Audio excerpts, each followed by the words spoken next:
अस्सलाम वालेकुम। General knowledge test series का टेस्ट नंबर है 45 और मंथली टेस्ट दिसंबर का ये पार्ट 4 है। 61 टू 80 क्वेश्चंस हैं और इसमें दो पार्ट्स इंक्लूडेड हैं, सिलेबस के इंग्लिश एंड उर्दू। और नेक्स्ट जो मंथली इवेलुएशन टेस्ट होगा वो फर्स्ट वीक में होगा, जनवरी में। सबसे पहले सिलेबस देख लें। ये ऑफिशियल कॉपी है उसकी, यहाँ पे जो पेस्ट किया गया है ऑफिशियली ये पीपीएससी की वेबसाइट पे अवेलेबल है। तो इंग्लिश में जो एक्सपेक्ट करता है पीपीएससी हमसे, वो basic English grammar, part of speech, preposition, punctuation, active passive, idiom, proverb, phrases, synonyms, antonyms, analogy, sentence construction etcetera. तो एट्सेट्रा सबसे डेंजरस होता है कि कुछ भी वो दे सकता है। तो इसमें हम जो है स्टार्ट करते हैं। फर्स्ट क्वेश्चन जो है वो टेंस से रिलेटेड है। सिंपली अगर हमारे पास सिंस या फॉर यूज़ हुए, स्पेसिफिक या विदाउट स्पेसिफिकेशन टाइम, तो एक अलग इसमें टॉपिक हो जाएगा। तो इसमें सिंपली हम हैज़, हैव, हैड, इनमें से कुछ चीज़ें यूज़ होती हैं हमारी। तो यहाँ पर देखें तो सिंपली इज़ नहीं आएगा, वाज भी नहीं आएगा और वुड भी नहीं आएगा। तो simply she has been unconscious since 4 o'clock। Next one, stare decisis, ये फॉरेन फ्रेज़ है, इसकी प्रोनाउंसिएशन डिफरेंट होती हैं। तो यहाँ पर इसको वर्ड्स को याद रखें और इसका मतलब होता है प्रेसिडेंट। प्रेसिडेंट मींस ये जुडिशरी से रिलेटेड है कि एनोलॉजिस्ट जो फैसले किए जाते हैं कि एक मिलता जुलता जो केस है, पहले उसके जो फैक्ट्स हैं वो एक जैसे हैं, दोबारा उस तरह का कोई केस आता है तो हम उसकी रोशनी में फ़ैसला कर देते हैं, जजेस जो हैं।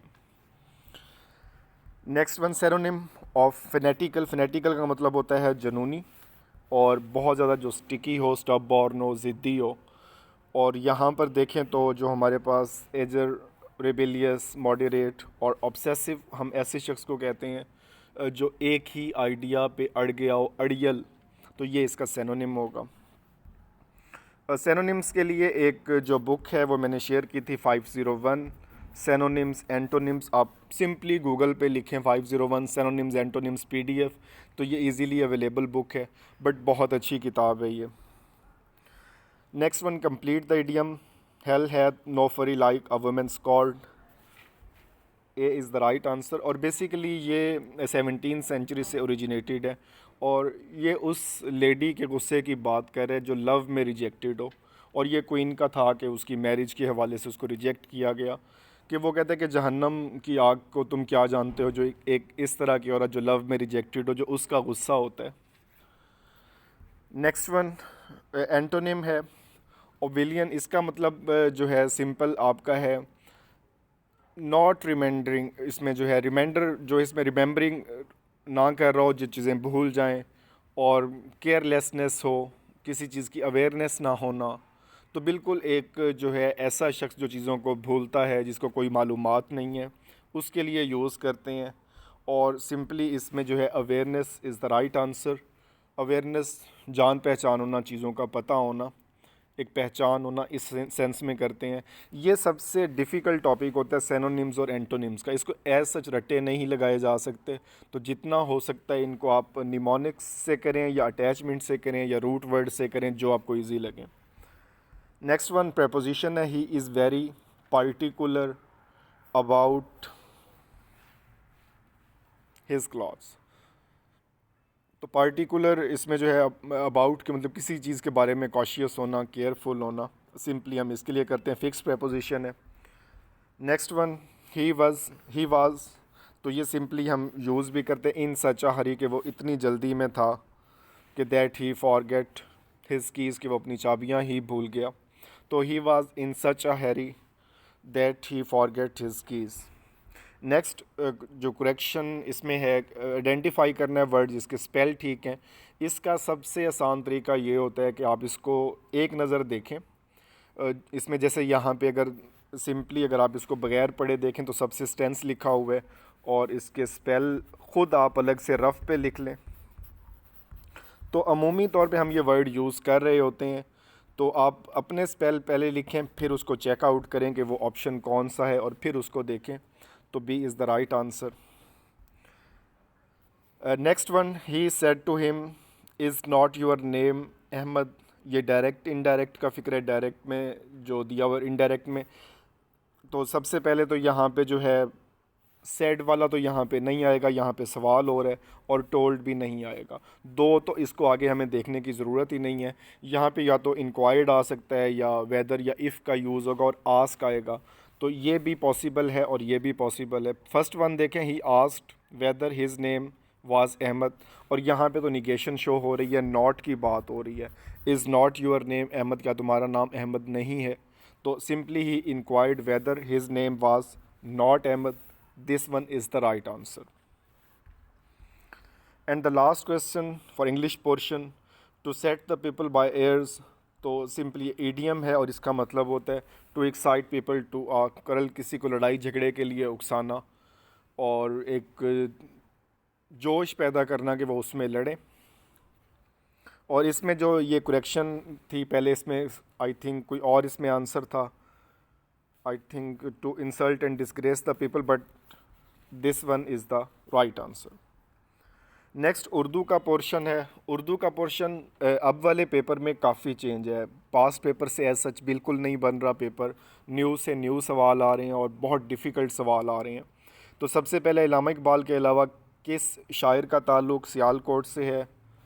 फैज़ अहमद फैज़, और ये बहुत इंपॉर्टेंट है लेनिन प्राइज़ के हवाले से और रावलपिंडी कॉन्स्पिरेसी केस और इनकी बुक्स के हवाले से, जेल के हवाले से, और कम्युनिस्ट थे ये। नेक्स्ट वन, बांगे दरा का अव्वलीन दिबाचा लिखने का आगाज़ शेख अब्दुल कादिर। इसके अलावा बांगे दरा जो है उर्दू की पहली किताब थी इल्लामा इकबाल की, इसका ईयर पूछा जाता है। डिफरेंट किताबें जैसे इसमें इसरार खुदी है, अरमगान हिजाज़ है, तो उनकी आपको डिस्टिंक्शन पता हो कि किस किताब की डिस्टिंक्शन क्या है। नेक्स्ट वन, नाक का बाल होना, तो बहुत अजीज़ होना, जिसकी बात मानी जाए, जिसकी इज़्ज़त की जाए, जो पुरमसरत हो, तो इस सेंस में हम यूज़ करते हैं उर्दू में। नेक्स्ट वन, अहमद नदीम कासमी की वजह शोहरत अफसाने, जैसे कपास के फूल, तो ये बहुत फेमस अहमद नदीम कासमी रहे उर्दू अदब में। नेक्स्ट वन, की मेरे कत्ल के बाद जफ़ा से तौबा, हाय इस ज़ौदे पेशेमां का पेशेमां होना, तो ये बहुत फेमस गज़ल है मिर्ज़ा असदुल्ला खान गालिब, और गालिब तो वैसे ही किंग हैं उर्दू लिटरेचर के, तो ये शेर उनका है। डिफरेंट शेर भी इसमें आइडेंटिफाई किए जाते हैं और कुछ ऐसे शेर भी हैं, उनकी आई थिंक लिस्ट भी बनी होगी, कहीं अवेलेबल होगी, कि जिनको हमने गलत नामों से मंसूब किया हुआ है। जैसे इसमें एक शेर बहुत फेमस है कि खुदा ने आज तक उस कौम की हालत नहीं बदली जिसको ना हो ख्याल खुद आप अपनी हालत बदलने का। इसका ज़रा आंसर कमेंट करेंगे ये शेर किसने लिखा था। नेक्स्ट वन है, उस मशहूर अदीब का नाम बताइए जिसने अक़वाम मुत्तहिदा में पाकिस्तान की नुमाइंदगी की। He was the only Ahmad Shah Patras Bukhari. मज़ाह निगार हैं, मज़ाह पे इन्होंने काफ़ी नावल लिखे हैं और मज़ाहिया किरदार इन्होंने लिखे हैं उर्दू लिटरेचर के हवाले से, और इन्होंने यूनाइटेड नेशंस में पाकिस्तान को रिप्रेजेंट किया था। नेक्स्ट वन, उर्दू के किस नावल निगार को मुसव्वर गम कहा जाता है? राशिद अल खैरी, और ये बहुत फेमस रहे हमारे अर्ली पीरियड में, और तूफ़ान अश्क इनका बहुत मशहूर है मजमुआ। नेक्स्ट वन इज़, डॉक्टर वज़ीर आगा ख़ान का ताल्लुक़ पंजाब के किस सूबा से था? ही बिलोंग टू सरगोदा।